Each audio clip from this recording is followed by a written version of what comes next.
Rahatsika rehetra toko lasy toko vavy manaraka tsy tapaka ny fahitalavitra TV plus Madagasikara tonga soto anatin'ny fampilam-baovao tsika rehetra ao amin'ity talata fa 9 ny volana desambra ity ary manasa anao ihany koa manaraka izany hatramin'ny farany miarabana ihany koa Gracia Andrea Tsitoerina. Miarabanao roa miary manana miarabasika ny tokatrany ihany koa manaraka ny fampahalalam-baovao eto amin'ny TV plus Madagasikara amin'izao alina izao. Lohateny vaovao tapany voalohany avy hatrany ary anoky aza ny arahina ny sampandrara misahana ny famerenana ny fanjakana ny arena rehetra azo tamin'ny tsy ara-dalàna ny konty any amin'ny banky misy 7 ny mpandrara Mambra Vatomanga hoy ny tarejerinany androany. Navototra avokoa ireo olona misa efatra nisandoka ho iraka manokana avy amin'ny fiadidin'ny Repoblika ny fanavaozana anao fanaramaso ny orinasa mpanodina vato tany amin'ny komina Belobaka Mahajanga faharoa araka ny nambarany bentanana tany an-toerana misy amin'ireo olona nosamborina ireo no mpandrarano fonja ka ilaina fahazahoan-dalana manokana ny fanenjehana azy no anisany antony namoana azy ireo ho hatrany tatry ny bentanana. Kosika dia hatramin'ny tapany faharoa amin'ireo lohateny vaovao. Mpandrara mpanangombokatra iray no nisy namono tamin'ny fomba feno habibiny ny volana janoary lasa teo ka hiakatra fitsarana ny alakamisy izao ireo voapanga amin'ny ity raharaha ity. Nametra-pialana ny filohan'ny CENI teo aloha ary namindra ny fitantanana amin'ny Thierry Rakotonarivo filoha-hevitry ny CENI teo aloha lany teo anivon'ny antenimieram-pirenena nambarany filoha-vaovao ny CENI fa ny fotoanan-doha-pirenena no hamaritra ny fotoana anaovana ny fifidianana filoha-pirenena sy ny rafitra hanao izany. Hitravetrany amin'ny atsipirim-baovao itsika no gazan'ny aray na ny sampandrara misahana ny famerenana amin'ny fanjakana ny arena rehetra azo tamin'ny tsy ara-dalàna ny kaonty any amin'ny banky miisa 7 ny mpandrara Mambra Vatomanga hoy ny tale jeneraly ny androany. Volatrany amin'ny 720 miliara ariary valo hetsy euro sy dolara mahery ny fito alina sy iray hetsy no indray voageja atao anatin'izany araka ny fanazavana voakasika ireo kaonty voageja ireo ny kaonty ny vady aman-janaka ny mpandrara Mambra Vatomanga na ny eto Madagasikara na ny ao Maorisy efa mandeha tsikelikely ny famindrana ireo vola makany amin'ny kaonty ny ray ka ny ray apadimy ny vola no efa voafindra na 20 miliara ariary izany fitiavana nisy ivarasata no mitatratsika ny andiny izay. Marina nanomboka androany fa miroso amin'ny fampianana ny fanagiazana ireo kontom-bola any amin'ny banky mifandraika amin'ny raharaha Vatomanga eo anivon'ny Arai na nisy sampandrara miady amin'ny arena azo tamin'ny fomba tsy ara-dalàna teti-bola goavana no voageja tao anatin'izany. Efa misy compte eo amin'ny 7 zany makasika ny raharaha iny no efa voageja vola manodidina ny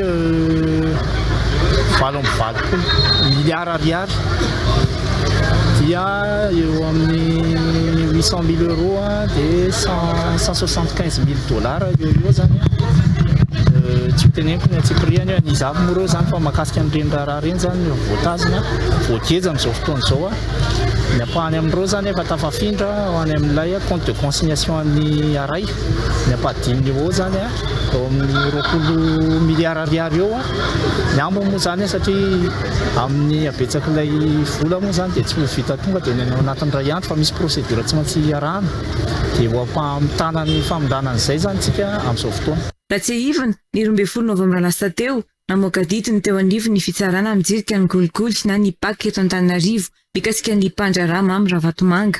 Nivoaka tao anaty ny fanapahan'ny baky eto Antananarivo mpagiazana avokoa ireo kontom-bola any amin'ny banky ny Mambra Vatomanga. Giazana toy izany ihany koa ny trano misy rihana misoratra amin'ny anarany. Isa 3 eo ireo kontom-bola misoratra amin'ny anarany ty mpandrara ity mivantana. 20 ireo kontom-bola eo anivon'ny BMOI. 10 hafa ao amin'ny SBM, misy hena ihany koa ao amin'ny BNI Madagasikara, 2 ao amin'ny ABM ary ny iray ao amin'ny Prêt de Banque Madagasikara. Hiaran'ny fanaketsana ihany koa ny arena ny Mambra Vatomanga ao amin'ny Nosy Maorisy. Ny 12 oktobra lasa teo nahazo rariny tamin'ny fangatahana fanakiazana ny arena ny mpandrara malagasy ihany koa ny manam-pahefana Maorisiana ao an-toerana. Voageja avokoa araka izany ireo arena ny Mambra Vatomanga sy ny vatany ary ireo orinasa maromaro ao Maorisy ampiasany vola. Anokatra fiara-miasa amin'ny Maorisy mikasika izao rarao ihany koa ny fanjakana malagasy hoy ny tany itinerany ny Aray. Raha ny Maorisy fantatrareo fa efa misy an'ilay task force natsangana tamin'ny conseil de ministre dia tsy maintsy izy zany ny fanatonana eo amin'ny rotota eo amin'ny task force sy ny aray aloha zany sy ny samifina dia tsy maintsy arindra zany ny asa dia tsy maintsy délégation indray zany avy eo no fampiraraha amin'ny Nosy Maurice fa mahazo matokonareo fa tsy maintsy irosona zay zavatra zay. No tontosana androany ny fianianan'ireo tale jeneraly ny aray sy ny samifina vaovao dia Ratra Johnson no mitantana ny aray manomboka izao raha toka Mamtina Ratsonarson izay efa tale jeneraly ny samifina teo aloha no tafaverina amin'ny toerana indray. Fa tsy mbola misy ny fampiasam-bola ho an'ny asa fampiororona eto Madagasikara ho ny tale jeneraly ny samifina anisan'ny fanambiny amin'izao fitantanana ny samifina izao ny anao ny ezaka ampirisihana ny fisotonana ny mpampiasa vola eto Madagasikara amin'ny alalan'ny ady amin'ny famotsim-bola. Fitiavana Donio amin'ny sariny Ivrasata Atrany. Ny asa fampiororona eto Madagasikara amin'ny ankapobeny tsy dia misy fa kosa isika tsy maintsy misoroka ny famotsim-bola ny fampiororona. Ohatra amin'izany raha misy olona manao asa fampiororona manodidina Madagasikara ny akaiky antsika eto Mozambique, Malawi, Somalia, Ethiopia, Kenya, ny olona manomana asa fampiororona any zany mety hoe eto Madagasikara mialokaloka na eto Madagasikara manangona vola na manadio vola anaovana an'ilay izy. Zay tsy maintsy adivantsika eto Madagasikara. Fa ny asa fampiororona zany tsy misy eto Madagasikara. Efa nanomboka ny fanombanana Madagasikara zay niresahantsika. Le atao évaluation mutuelle anivon'ny GAFI zany dia ny fanamby zany dia ny atafavoantsika ihany koa noty tsara be tsy latsany Madagasikara anatin'ny liste grise. Efa tao amin'ny Conseil des ministres tamin'ny tapabolana niraisin'ny Conseil des ministres mipaikaditsika momba n'io ataontsika hoe fanombanana Madagasikara io sy momba ny hitondrana indray zany ny ady amin'ny famotsim-bola sy ny famotsim-bola fampiororona reo mba ahafahan'ny Madagasikara zany misarika fampiasam-bola na avy any velany io fa indrindra koa ampazotin'ny mpanambola eto Madagasikara ampiasa vola eto satria manimba ny fifaninanana mantsy le fanokana-dalàna isan-karazany reo ka mahatonga ny olona malaina mampiasa vola eto Madagasikara.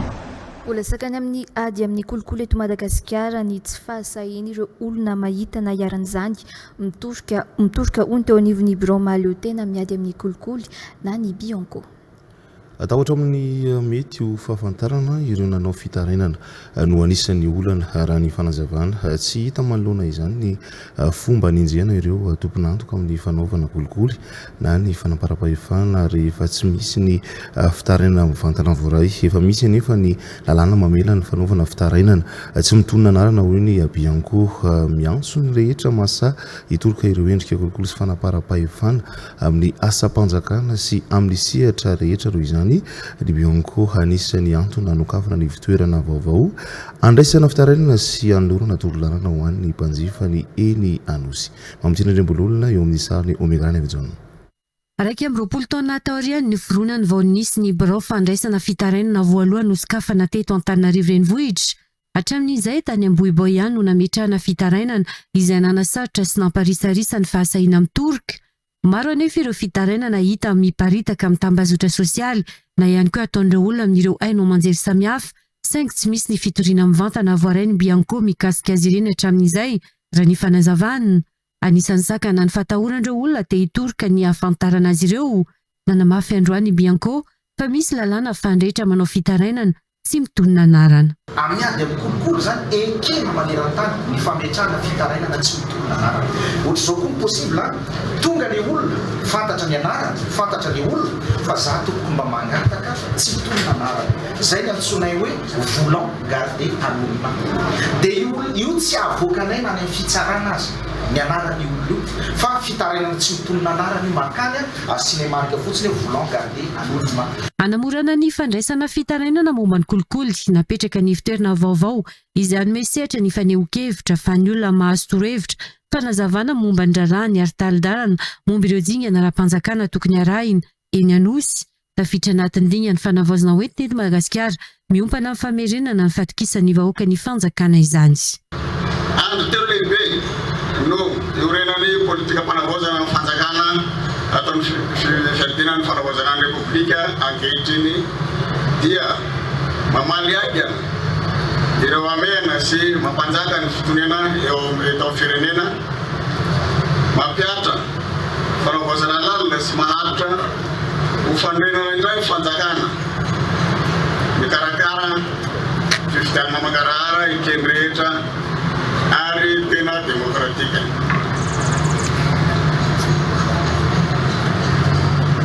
Ny fanokafana ity bureau fandraisana fitarenana ito amin'ny bianco ity dia maraka ny dingana lehibe amin'ny fanavaozana sy ny ady hevitra ataontsika amin'ny kolikoly. Efatra amby zato tapitrisa ariary ny teti-bedy ny fanamboarana ity fitoerany Bianco ety Anositira ny fanazavana trano. Fahitantsika tao anaty lohateny vaovao teo ihany koa fa navototra avokoa ireo olona miisa efatra nisandoka ho iraka manokana avy amin'ny fahitiny repoblika amin'ny fanavaozana nao fanaraha-maso ny orinasa mpanodina vato tany amin'ny commune Belobaka Mahajanga faharoa araka nambarany ben'ny tanàna tany an-toerana. Misy amin'ireo olona nosamborina ireo no mpandrarany fonja ka ilaina fahazon-dalana manokana ny fanenjehana azy no anisany antony namoahana azy ireo ho ny tatitry ny ben'ny tanàna. Amin'izao anefa mitarika korotana any amin'ny commune Belobaka ireo olona ireo mitaky ny anakatonana ilay orinasa mpanodina vato rehefa tsy nahomby ny fikasana izy ireo aka fitaovan'ny orinasa tamin'ny alalan'ny fisandohana andraikitra. Nanamafy araka izany ny ben'ny tanàna ny commune Belobaka fa ara-dalàna ary manana taratasy ara-dalàna ilay orinasa mpanodina vato ao Mahajanga faharoa io ary mangataka ny ijerena akaiky ity olana any atoerana ity izy ireo. Mampitandry amin'ny olona sy omekarana efijaona no mitatra antsika ny andindiny izay. Ny herinandro lasa teo no tonga tao amin'ity orinasa mpanodina vato eto Ampanare mahitsy anatin'ny commune Belobaka Mahajanga faharoa ity ireo olona milaza fa iraka manokana ny fiadidiana ny fanavaozana ny repoblika raha ny fanazavana aka fitaovan'ny orinasa ho ampiasaina aty Antananarivo no antony an'izy ireo tamin'izany. Rehefa notakiana ny taratasy manamarina ny mahiraka azy ireo dia tsy nisy izany ka nosamborina ny olona efatra voasikazo pisoloko raha ny fanazavana.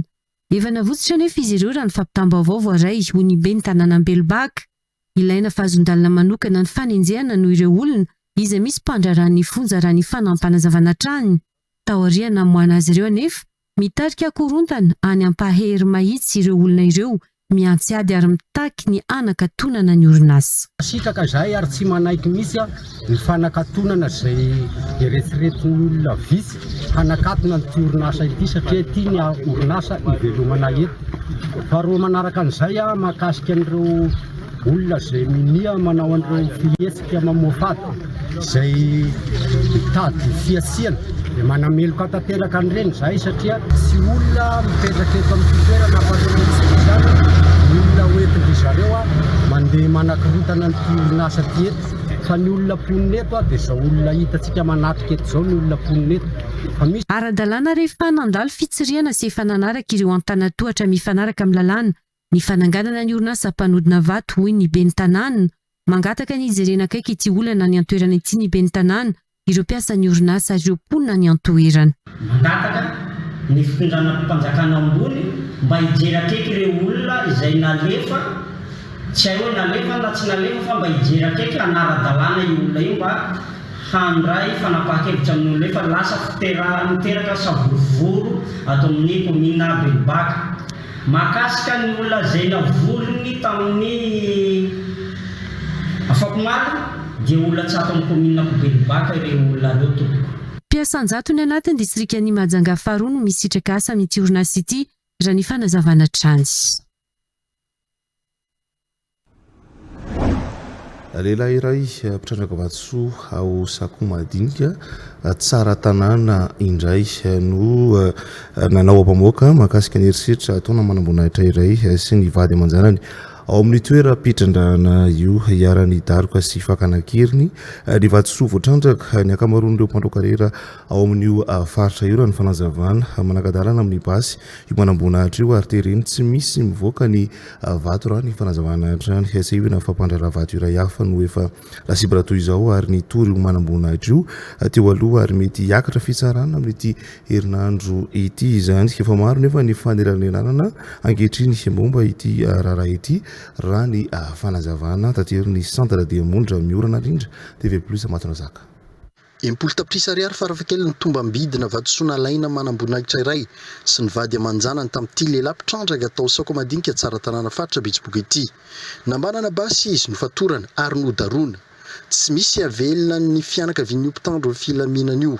Mivoaka avokoa ny vato rehetra raha ny fanazavana koa eny amin'ny lalana izy ireo no manakana sy misava izay mpitondra vato. Maro ireo lasibatra saingy matahotra noho ny fisininy ireo mitonona ho lehibe namany ity makankery ny vato ity raha fitarainana izy ireo hatrany.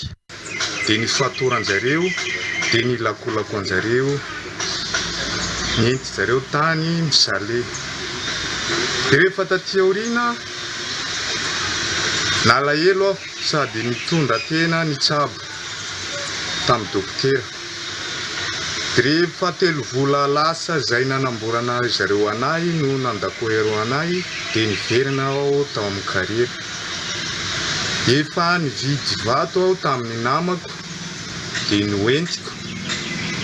Dia rehefa tratrany zareo koa tany dia nalainy zareo vato zay tsara eo amin'ny 15 kilo zem. Ny volako tsy navery zareo, ny vato tsy nomeny zareo. Ity no mpitrandraka faharoa sahina no ampamoaka ny herisetritra miseho amin'ny toeram-pitrandrana Beryllium sy Colombite ao Sokomadinika tsara tanàna io.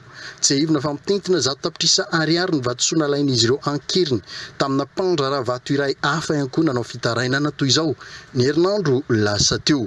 Fantatra fa nahembotra tamin'ity herinandro ity ny fampiakarana izy ireo ny fampanoavana eo amin'ny fitsarana mba rahatonga voalohany eto Ambatonazaka.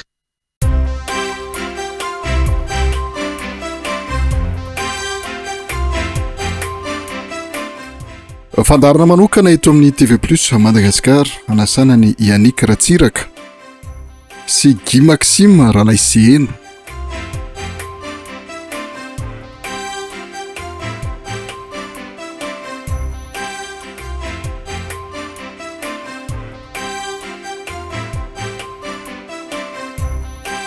Arahanao eto amin'ny TV+ Madagasikara ny talata 6 Desambra 2022 aorian'ny vaovao.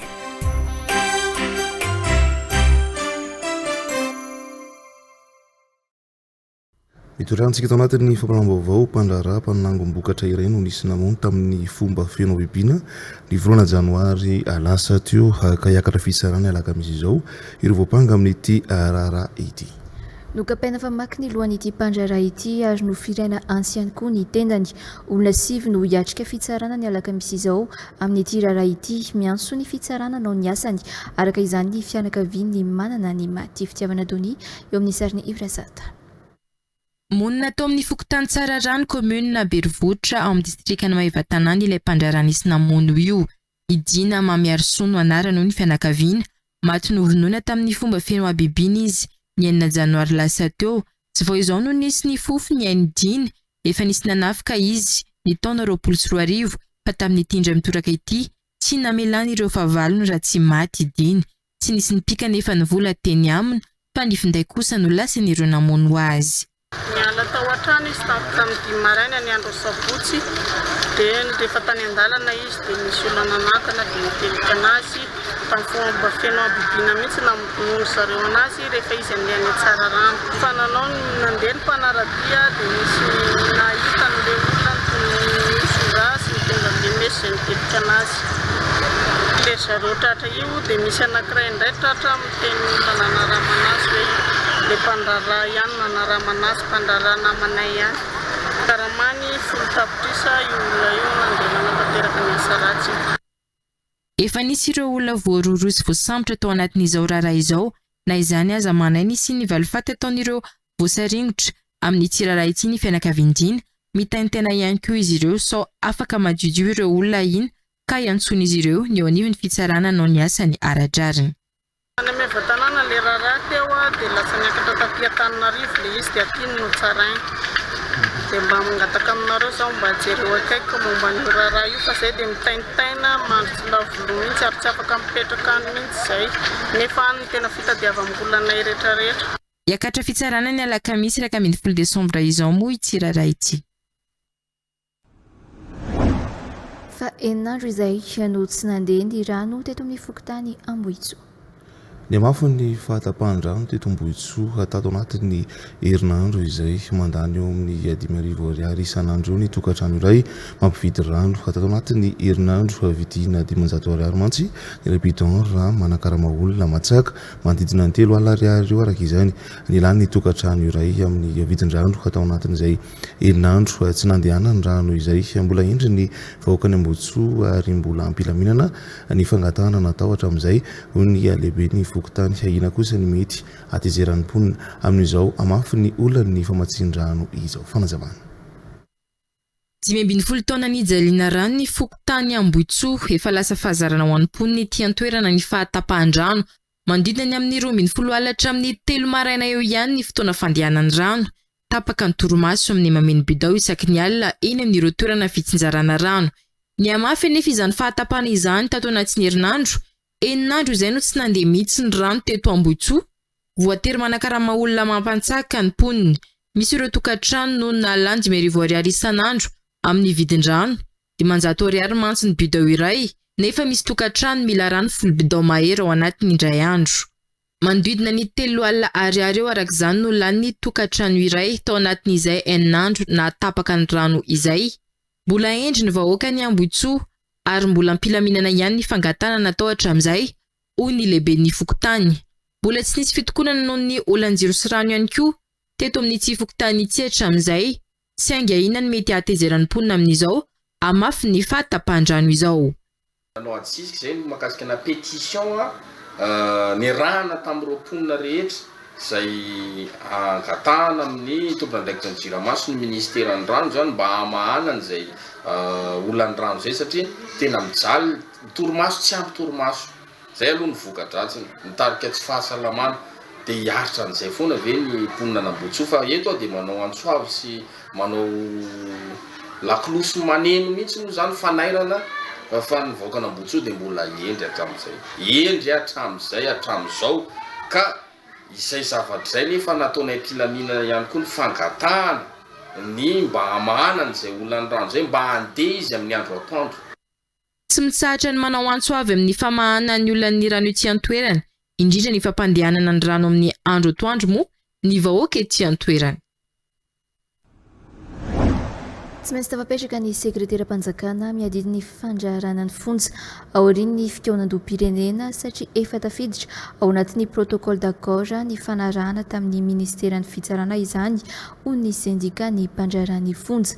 Anisan'ny nahafantarana ity sendika ity nandritra ny tolonambo ny fitakin'izy ireo ny fametrahana ny sekretera-panjakana miadidy ny fandraharana ny fonja izay niteraka ny fanidinan'ny fonja manerina ny nosy nandritra ny andro maro nisy ny protocole d'accord nosy niavina niaraka tamin'ny ministeran'ny fitsarana ka nahafahana nampiato ny fitakiana izay mirakitra io rafitra io. Eliza Hermana no mitatrantsika ny andidiny izay. Organigramme manokana eo anivon'ny ministera fitsarana efa adopté ilay izy araka ny tapitra izay voaranay tamin'ny ramatoa ministra fitsarana efa adopté fa ny application sisa izany hoe zany efa plus ou moins résolu mahakasika ny zavatra io. Fa mahakasika an'ilay CAP koa na sekretera-panjakana edidiny fandarana ny fonja efa misy ny promesse efa tafiditra ao anatin'ny protocole d'accord izay nataonay tamin'ny ramatoa ministra fitsarana fa aoriana ny concertation nationale dia tsisy sakana intsony fa tsy maintsy ho apetraka izay sekretera-panjakana edidiny fandarana ny fonja izay. Zao aritsika araka ny resabe.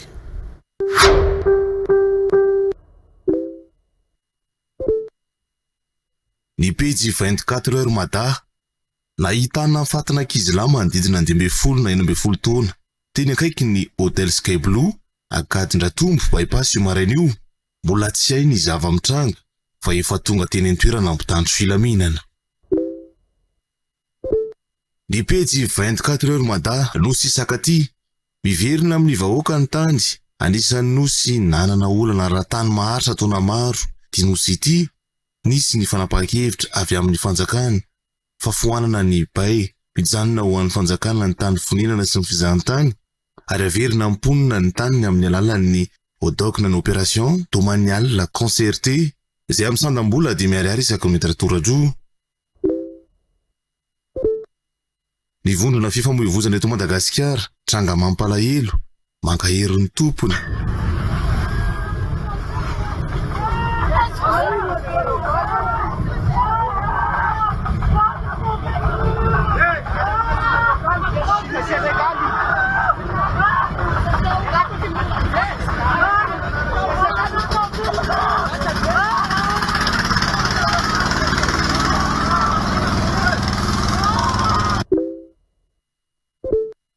pejy 24 heures mada nitrangana firetana tao amin'ny hôtel Tripoli Sanalakely tamin'ny rihana fahafito alina tokony tamin'ny 7:50 fofiandreo mpiambina teny an-toerana sy ny mpamonjy ny afo raha ny vaovao tonga eto Beelatananay.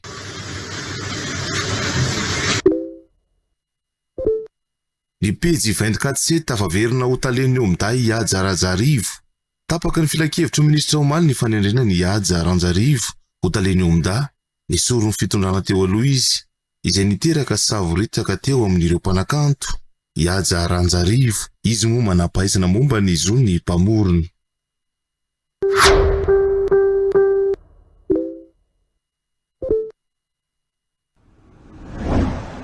Fanametra mpialana ny filohan'ny senety eo aloha ary namindra ny fitantanana amin'ny tery Rakotonarivo. Filoha lefitra ny senety eo aloha lanty amin'io ny anteny mera pirenena.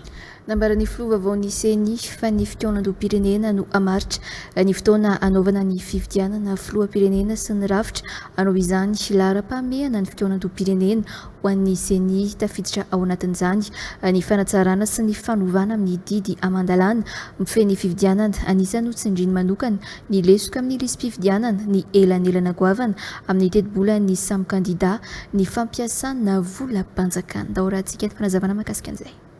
Anisan'ny lohahevitra ray lehibe indrindra ankoatra ny famolavolana ny lalam-panorenana vaovao idirantsika ao anatin'ny Repoblika Fahadimy. Anisan'ny lohahevitra lehibe hodinina sy hotapahana ao anatin'ny fikanan-doha-pirenena nomboka rahampitso ny fanatsarana sy ny fanovana ireo didy amandalana mifehy ny fifidianana eto Madagasikara. Lara-pahamehana ho anay zany aloha androany dia ny ho fandraisana anjara feno amin'izany fikanan-doha-pirenena zany.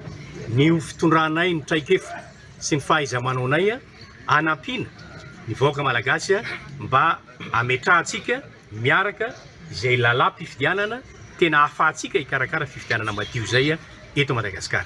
Ohatra matombola mahitsika tompona raiky mpanjakana manao fampelezan-kevitra miandana mampiasa ny fahefam-panjakana eo Beelatanana hanohanana kandida amin'ny fifidianana maro zay nitranga dia tsy feno zany lalàna. Matoatsika mahita fa mbola tsy mitovy ny oentimana nampiasaina amin'ny fampelezan-kevitra.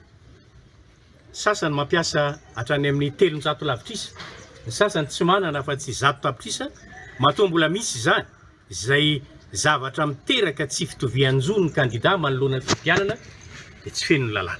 Matoatsika mbola mahita anarana miverimberina ny anatin'ny lisy-pifidianana.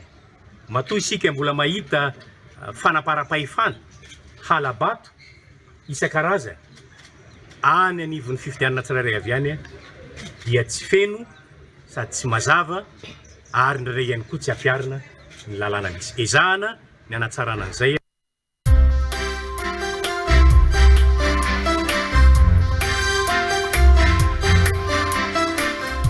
Fandaharana manokana Anatsanan'Andriamatoa Rabetsialonina Mostanina avy amin'ny gardien de la révolution. Rafitra ray dia hita eo zay vao nanangana hoe inona navoaka ny discussion nationale ny mpanao politique dia ohatr'izay koa ny société civile satria manko lasa mifangaro be ao. Ho arahanao eto amin'ny TV Plus Madagascar ny alarobia 10 décembre 2024 ao aorian'ny fampahalalam-baovao.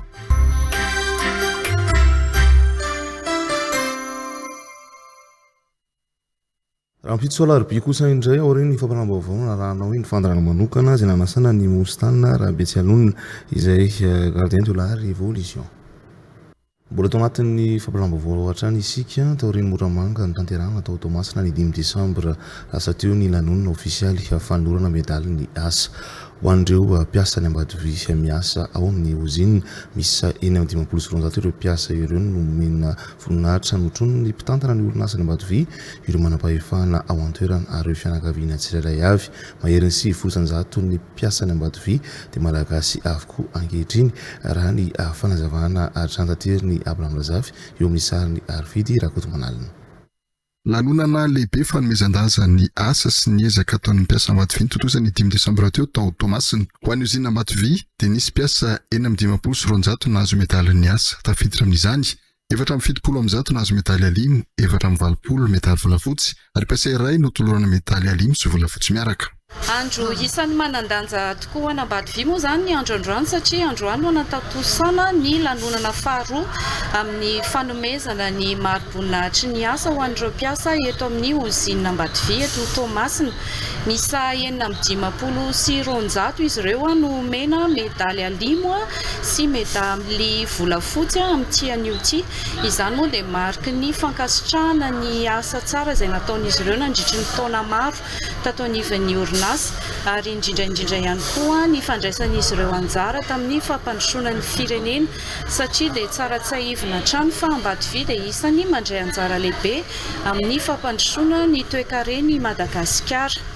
Amin'izao fotoana izao dia faly izay miarahaba ireo mpiasa rehetra izay nandray izay mari-boninahitry ny asa izay ary ny mirary an'izy ireo ihany koa totosa hatrany ny asa izay ankinina aminy eo anivon'ny orinasa ary eo amin'izay fanosehana ny fampandrosoana lovain-jafy eto Madagasikara izay. Araka ny voalazan'ny mpitantana ireo metaly ireo dia fankasitrahana mazava ho an'ny mpiasa izay nandray andraikitra tamin'ny mpahavononana na vita asa manara-penitra ary nampiseho fahaiza-manao nandritra ny farafahakeliny 7 taona ny asa tao amin'ny tetikasa Ambatovi. As we have already efa nambaranay olombelombieny, ny mpiasa no tena hery sy fototra iorenan'ny orinasa. Noho ny fahaiza-manao sy ny fahavononan'izy ireo dia afaka nanomboka sy nanatanteraky ireo dingana rehetra tamin'ny fitrandrana Michael Escobar voalohany tao tantaran'i Madagasikara izahay. Tsy ampisalasalana no ilazany etony fa nitondra anjara-biriky goavana tamin'izany ireo mpiasa malagasy izay mandrafitra ny 900 amin'ireo mpiasa ato Ambatovi ankehitriny workforce. Ity lanonana ity dia toy ny natao tao Moramanga nanolorana medaly ny asa ho an'ny mpiasa ao amin'ny toeram-pitrandrana Moramanga sy ny Braona Ambatovi eto Antananarivo. Tsara marihana fa mahery ny 900 ireo mpiasa rehetra ao Ambatovi dia malagasy avokoa. Manamarina fa orinasa iray manome lanja amin'ny fahaizan'ny mpiasa eto an-toerana sy ny fampiroboroboana ny asa ho an'ny malagasy. Na dia maro aza ireo fanahy hatrehiny dia mizotratra ny dian'ny orinasa ary tanjona ny atratra ny fahafa-mamokatra ambony-drindra. Raha tonga amin'izao toerana misy anay izao izahay ankehitriny dia tsy inona fa noho ny fandraisana andraikitra sy ny fanohanana tsy misy fepetra avy amin'ny mpiasa izay tena mpandray anjara fototra amin'izany asa fitrandrahana sy famokarana ny Michael Escobar izany.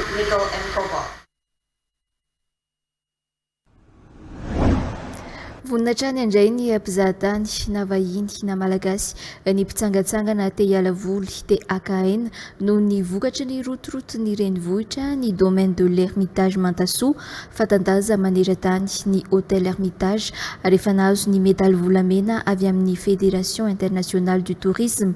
Manana efitrano fandraisam-bahiny miisa 3 sy lodge roa toby filomanosana ho an'ny rehetra, toeram-pisakafoanana fantadaza maneran-tany, kianja filalaovana, manana country club ahitana club nautique ahafahana mitsangatsangana eo amin'ny rano ny Mantasoa, ny club hippique ahafahana mitsangatsangana amin'ny soavaly, mandray ilanona mpianakaviana isan-karazany ho amin'ny fanaovam-beloma ny taona 2024 sy fiarabana ny taona vaovao 2024 mikarakara fety lehibe iarana amin'ny DJ fantadaza sy anipitolo avy amin'ny firenena maneran-tany ny domaine de l'Ermitage. Njakandre Mahery eo amin'ny sariny omegarany avy-jaona. 80 kilometatra miala na Tananarivo amin'ny lalam-pirenena faharoa no misy ny hôtel Ermitage.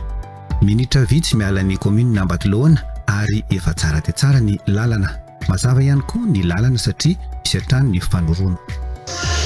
Bonjour et bienvenue dans notre petit paradis, un vrai havre de paix dans l'Ermitage, le domaine de l'Ermitage. Toerana milamina fakana aina fitsangatsanganana ao anatin'ny natiora ny domaine de l'Ermitage izay mitondra ny lohahevitra un havre de paix. Amin'ny mahatoerana fandraisam-bahiny azy dia manana hevitra fandraisam-bahiny 30 manaraka ny fenitra iraisam-pirenena ny hôtel l'Ermitage. Isan'izany ny chambre twin, ny chambre double queen size, ny chambre familiale, ny suite,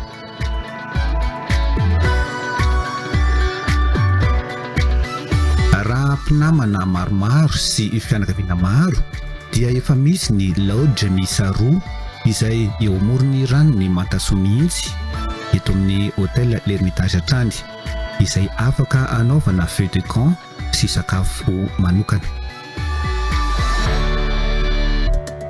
Manana ny fotodrafitrasa rehetra ahafahana miala voly sy mikarakara vatana sy hatsaran-tarehy ny hôtel l'Ermitage. Isan'izany ny dobo filomanosana vaovao misy ho an'ny ankizy sy ny lehibe. Manana spa ahafahana mikarakara vatana sy fahasalamana ihany koa ny hôtel l'Ermitage Mantasoa. Isan'izany ny jacuzzi, ny sauna nordique, sauna infrarouge, hammam.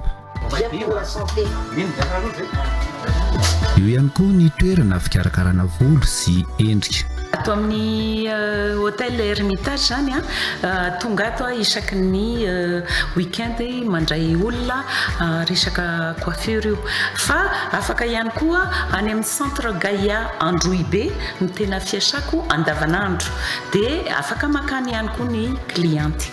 Satria ao anaty natiorany Mantasoa no misy ny domaine de l'Hermitage dia misy ihany koa eo an-toerana ny country club, ahitana club nautique ahafahana milalao sy mitsangatsangana amin'ny sambo, vedette rapide, pédalo, jet ski eo amin'ny ranony Mantasoa.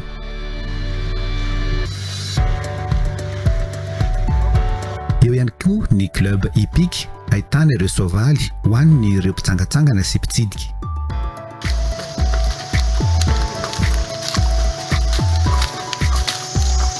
Ny toerana fanaovana fanatanjahantena samihafa toa ny tennis, basketball, volleyball. Mampiavaka ny hôtel le domaine de l'Ermitage ihany koa ny toerana fisakafoanana. Ahitana ireo karazan-tsakafo maneran-tany mianga États-Unis, Europe, Asia ary indrindra ny sakafo malagasy.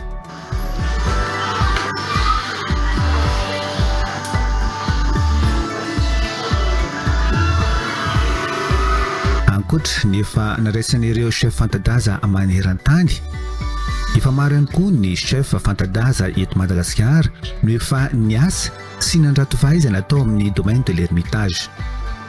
Isaky ny alahady atoandro dia misy ny buffet gastronomique mampiavaka ny hôtel l'Hermitage.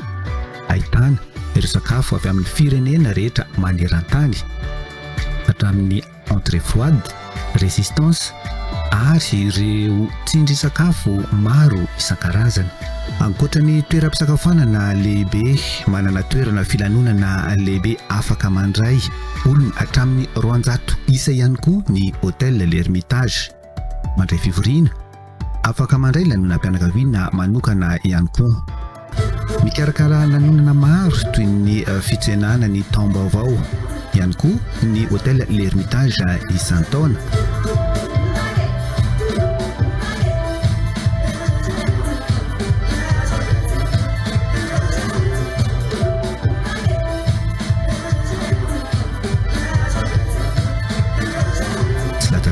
Amin'izany ny famaranana ny taona 2020 sy 2020 sy ny fandraisana ny taom-baovao 2020 sy 2020 amin'ity taona ity.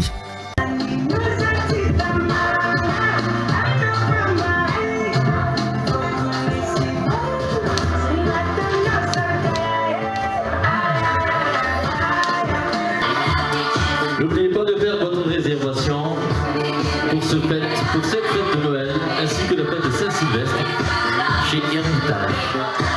Attention.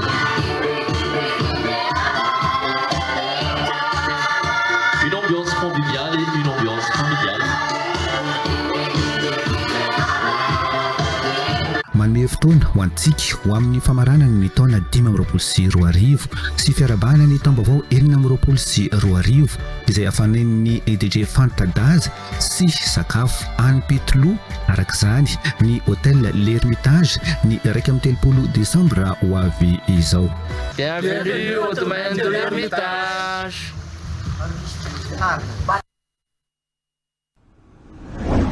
misokatra ho antsika rehetra liana amin'ny haify sy ny fampisakafoana ny KPF na ny centre de formation culinaire en restauration ao Amodiavenina Ampitatafika izay fobe toerany any Montreuil any France manome fiofanana ary afaka manao fizarana azy any France ho an'ireo rehetra manaraka fiofanana ao amin'ny KPF afaka atao ihany koa manao fisoratana anarana amin'ny alalan'ny tranokala na en ligne ao amin'ny KPF mahazo mari-pakasitrahana sy diplôma mahazo fangatoavana any ivelany ireo mandrato fianarana ao amin'ity sekoly ity afetrandreo mananjara ho mitandratsika ny andindiny izay. KPF des centres de formation culinaire en restauration. Siège moa dia any Montreuil fa eto Madagasikara kosa izy dia aty Ambotavenina Ampitatafika. Mampiofa an'izay misehatra ara-sakafo dia efa vita ny fiofanana dia ma certification internationale dia mandefa ny mpianatray manao stage anaty restaurant dia avy eo ny patron izay nanaovana stage ihany no manome contrat de travail afana maka titre de séjour dia hiasana any France. France ihany no ataonay dia section de restauration ihany koa. KPF, School and Consulting. Donc c'est une école de formation professionnelle qui a un agrément d'État qui s'appelle Calliope. C'est l'agrément qui permet de garantir aux stagiaires de la formation professionnelle les compétences qui vont être développées et transmises aux stagiaires. Par exemple, pour la formation en CAP de cuisine, on amène nos stagiaires à acquérir des compétences pour se présenter à l'examen et pour acquérir le diplôme CAP de cuisine, comme le ferait le lycée Vatel à Madagascar. Les stagiaires, on leur demande un critère essentiel parce qu'on est bienveillant et on tient que ce soit un projet professionnel construit. Et d'ailleurs, tous les stagiaires l'ont entendu lors de nos critères de sélection. Un bon état de santé, parce que c'est un métier qui est dur physiquement. Donc pas de soucis de lombaires, problèmes de dos. D'ailleurs, dans un deuxième temps, on va leur demander un certificat médical, station debout pénible, auprès de leur médecin traitant. Voilà. Et avoir validé leur projet professionnel avec leur famille. Raha ohatra ka te anaraka an'ilay fiofanana atao amin'ny KPF dia misy inscription en ligne ataontsika afaka alaina ny anjeninjeny izay inscription izay lien izay aty amin'ny prao any KPF aty Ampitatafika na ihany koa amin'ny WhatsApp sy ny page Facebook ny KPF dia rehefa mahavita an'izay inscription en ligne izay isika dia misy entretien atao miaraka amin'ny formateur eo amin'io entretien io tsika no mila validé alohany nomboana ilay tena formation izay maharitra efa-bolana eo formation théorique iray volana eto Madagasikara, formation pratique iray volana any France, un stage 2 mois amin'ny restaurant partenaire any KPF any France ihany koa. Mitoetra antsika tao anatin'ny fampahalalam-baovao mbola niresaka fitarainana amin'ny jirama ihany no sombony tamin'ireo fanehoan-kevitra nataon'ireo mpandray anjara atao amin'ny fandarana demokrasia mivantana androany maraina andeha aro arahintsika ireo sombony tamin'izany fanehoan-kevitra izany tao amin'ny Radio Plus 100.2 FM. Demokrasia mivantana fandarana mivantana amin'ny Radio Plus 100.2 FM. Isanandro amin'ny sivy sasany maraina. Oui, madame Yango avy eny Ambandi, mbola olana jirama foana treto ny tena mampiferinana ny vahoaka malagasy. Ny zao no tena hita hoe tena mampikaikaika ny vahoaka malagasy ary izay no nanongananareo an'ilay folo teo aloha. Manarak'izay koa ny mbany tanàna be tsarovana mihitsy amin'izao no tena fampitondra teo aloha. Raha teo aloha ilay filoha tonga dia nidina teny an-tsehatra nanampy na amin'ny fanampiana sy ny zavatra rehetra izay nataony. Aiza ilay amin'izao, aiza ilay hoe fanovana. Ilay fanovana ohatran'ny amiko manokana ohatran'ny valifaty. Izay ny azo filazana anazy satria dia manenjika an'ilay dia manenjika an'ilay dia tongatra ary amin'ny famonjena. Aiza ilay fijerevana an'ilay vahoaka madinika toko fitaka fanataony ho hita. Demokrasia mivantana. Hoy kosa Monsieur Faby avy any Ampitatafika, tokony tsy afangaro ny raharaham-pitsarana sy ny fanenjehana valifaty politika izay nanao tsy mety ny tokony mizaka izany. Aiza tambatra ho an'ny aiza fangaro mantsy fa tsy aiza tambatra ny raharaham-pitsarana, ny fanenjehana sy ny valifaty politika. Izay mantsy tambatra ny olona foana izay.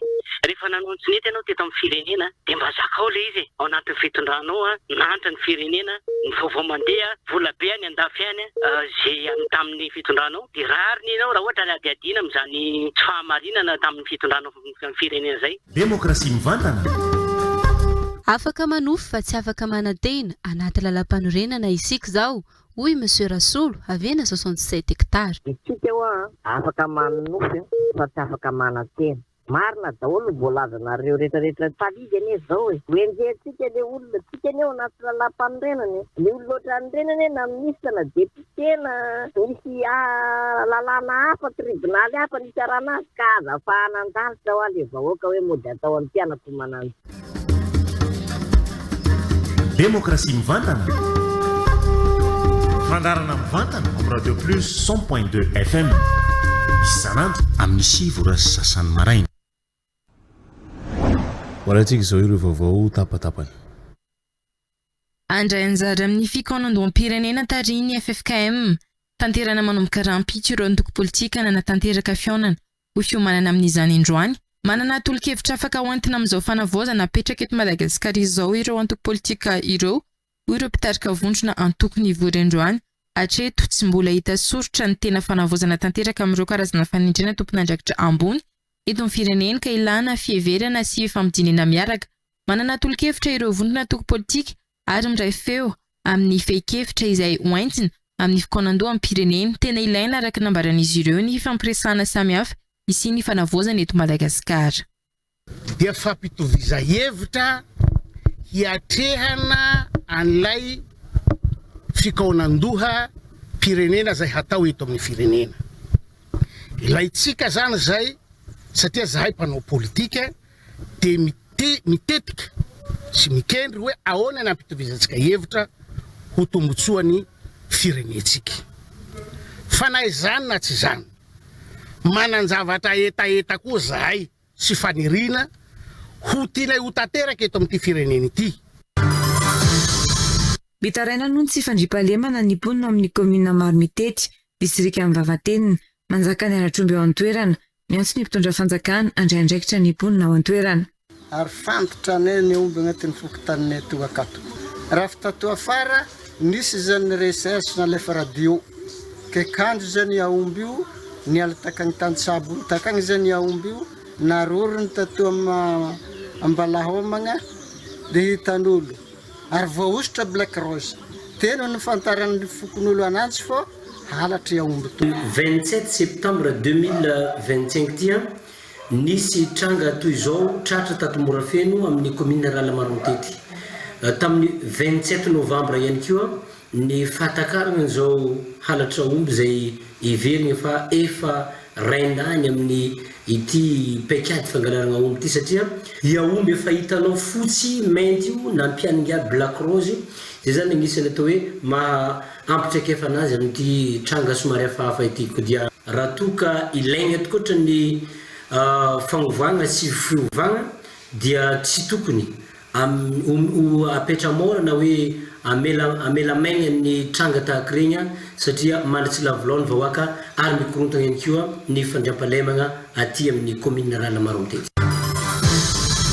Efa anatin'ny 15 andro ny hetsika iadina amin'ny herisetra amin'ny vehivavy ny hetsika androany 9 Desambra mifantoka tamin'ny fifampiresahana mikasika ny zava-misy ny vehivavy sy ny tovovavy araka izany ny latabatra boribory nisy fandraisana anjara ny sokajin'olona maro lafy androany.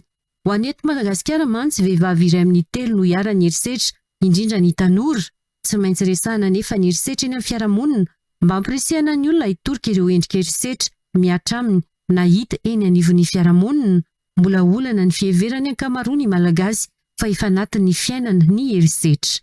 Adihevitra ahafahan'ny tanora sy ireo tompon'andraikitra ambony amin'ireo ministera eo anivon'ny ministera sy ireo tompon'andraikitra samihafa zany mahakasika an'izay ireo sakana amin'izay fisitrahana zo amin'ny fahasalamana ara-pananana ny tanora sy ny zatovy izay. Niavaka atao amin'ny fandarana Petit Chef 2025 El Sharon zazalatsaky ny 12 taona tamin'ny sakafo agnana sy banane flambé nataony manana tantara miavaka sy nofinofiny hiditra tafika izy aronseho aoriany vaovao anioalina ao amin'ny TV Plus Madagasikara. Sharon zavarina am'le caramel. El Sharon dia tovovavy kely navitrika tato anatin'ny petit chef 10 raha vary sy laoka hatrany misaika be mpanao tao anatin'ity loha hevitra hoe sakafo atoandro izay tao anatin'ny dingana voalohan'ny petit chef andio ity dia nampiseho fihavahana ny ekipan'ny El Sharon tamin'ireto sakafo isan-karazany izay novitaina tao anatin'ny 10 minitra ireto. Tamin'ny zavatra nataondry bravo be ary raha zao endrika ivelan'izao tena mahafinaritra. Tonga dia raisiko ny fitenenana satria tsika ny an-trano na tsika teto raha natsikaritra dia El Sharon foana no tena voatonona. El Sharon sy Tina no niaraka teto misy fanazavana hoentina ihany satria amin'ny hoe petit chef fondue azy dia anankiroa zareo no nisoratra anarana. Fa raha mijery ny atao amin'ny listanay nefa nareo dia tsy Tina no soratra ato zany hoe eo aloha zany dia efa sedra voalohany nataon'ny Sharon izay. Efa sedra voalohany sedrainy Sharon zany El Sharon zany zay satria tsy tonga ilay ekipa anankiray izay niaraka taminy. Zaza latsaka 12 taona izy kanefa nahatafavoaka ary nanatsaina nanao banane flambé. Mahaliana ity ekipan'ny El Sharon ity satria nanana ny tantara manokana izy raha tsy ilaza fotsiny hoe anao tafika ny anofinofiny El Sharon rehefa lehibe. Finofy miavaka izany ho an'ny zazavavy kely amin'izao taonany izao hoe hiditra force spéciale. Sombiny amin'ny tantara miavaka amin'ny El Sharon nentin'ny tato anatin'ny petit chef 10 ireo voalaza ireo ka saina ary isika hijery ny seho ny entin'ny El Sharon sy ny ekipany ao aorianan'ny fampahalalam-baovao anio alina eto amin'ny fahitalavitra TV+ Madagascar. Votsarindry tamin'ny zavatra nataondry bravo be ary. Hoarantsika izao ny voambolana.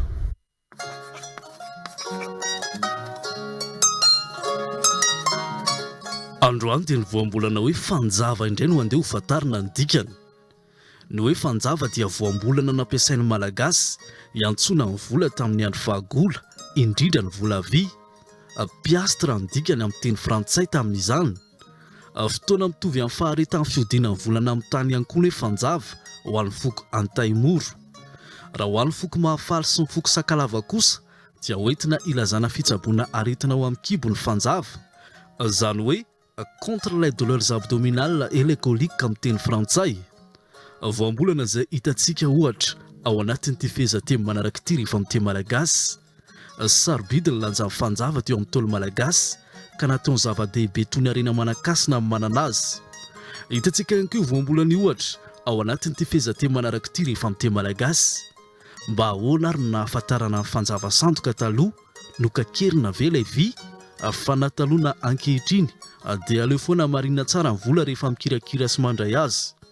Rehefa izay no fantatsika dia azontsika malagasy ampiasaina amin'ny andavanandro.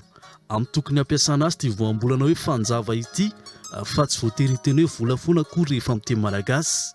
Sarobidy ny teny malagasy ary fahaizana mahafehy azy. TV+ Madagascar.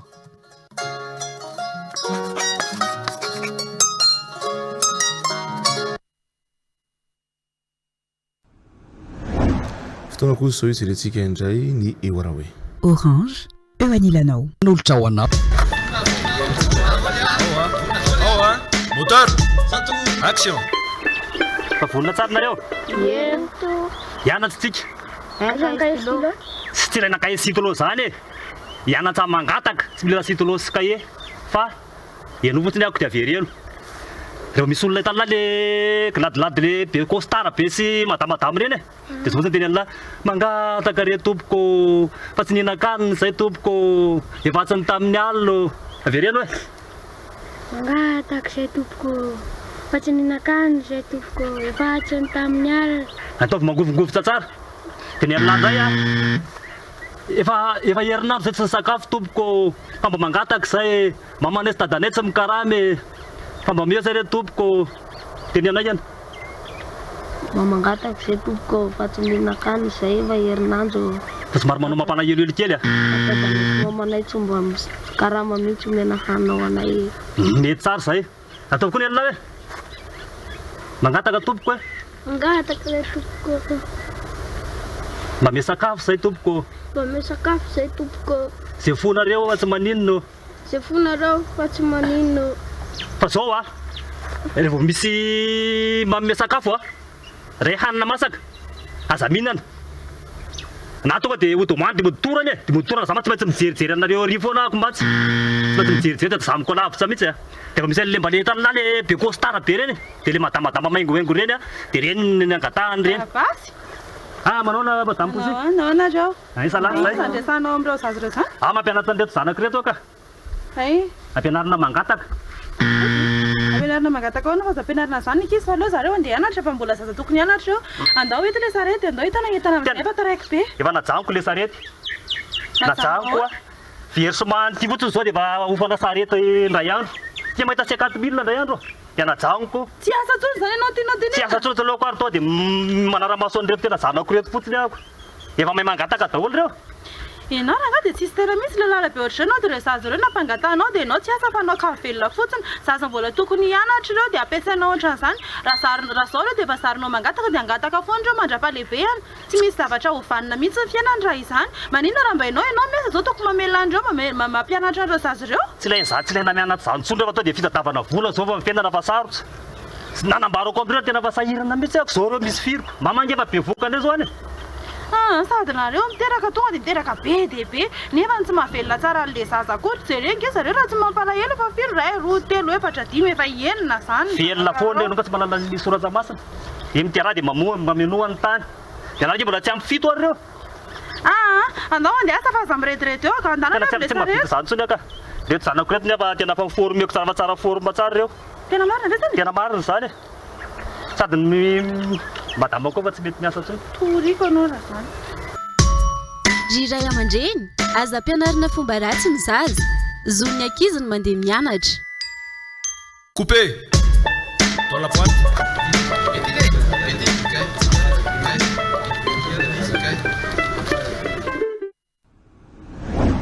zay no metrako ny veloma mandra-pitafo amintsika rehetra ny tokantrano hitondra ny songadina kosa i Gracia Andrisy Toerina.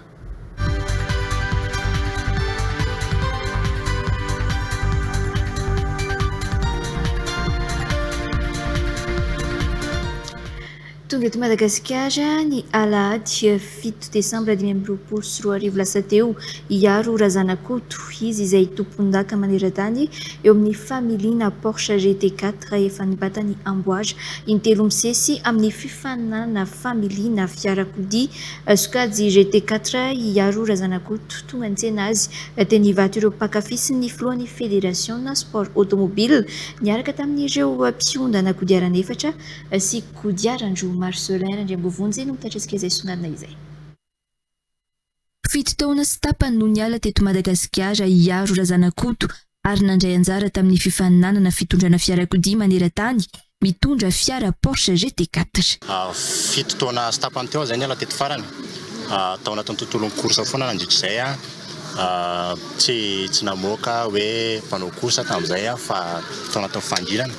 Fa vonazo exploit telo taona zay champion fonja 3 fois successif dia mino fa tonga amin'ny fotoana amohana anazy sady fierté antsika malagasy. Raha ny taom-pilalaovana 2024 fantatra hiakatra GT3 amin'ny taona ho avy iaro Razanakoto tsy maintsy misy ny fanomanana manokana sy ny fahavononana. GT4 deux fois antsika champion. Amin'ny 17 janvier zao ny fangalana ny championship 2025 tafiditra fatelo tsika fa voalohantsika ao anaty klasy. Fa amin'ny heritaona tafiakatra GT3 tsika. GT3 zany efa mananika ny Europe fa tsy azy intsony. Dia vonona foana tsika ary amin'ny maximum hatrany. Programme zany raha tamin'ny GT4 izy une fois 2 fois par mois ny course dia lasa 4 fois par mois zany par semaine zany mandeha Europe, Asia, Amerika, ohatr'izay le ao anaty GT3. Dia vonintsika amin'ny maximum ohatrany hoe wow mafita sawa tsika malagasy ary tsy mila give up zany amin'ny fiainana fa zay nofinofinao rehefa tena manao zay maximum ianao ho tanteraka zany. Manana mpamily fiarakodia mahay Madagasikara ary nitondra hatrany ny licence Madagasikara iaro Razanakoto amin'ny fiatrehan'ny fifaninanana ny ivelany ho ny filohan'ny fédération ny sport automobile.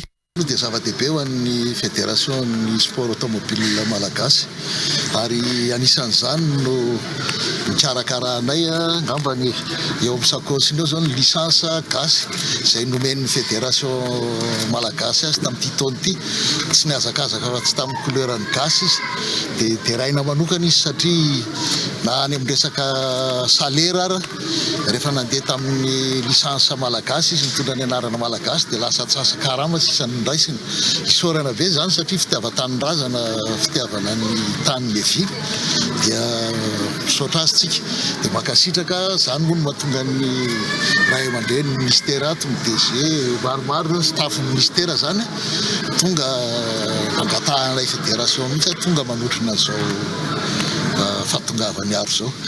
Taorian'izay dia nisy ny fizarana mari-pahatsiarovana dia nahazo ny kianjan'ny Barea.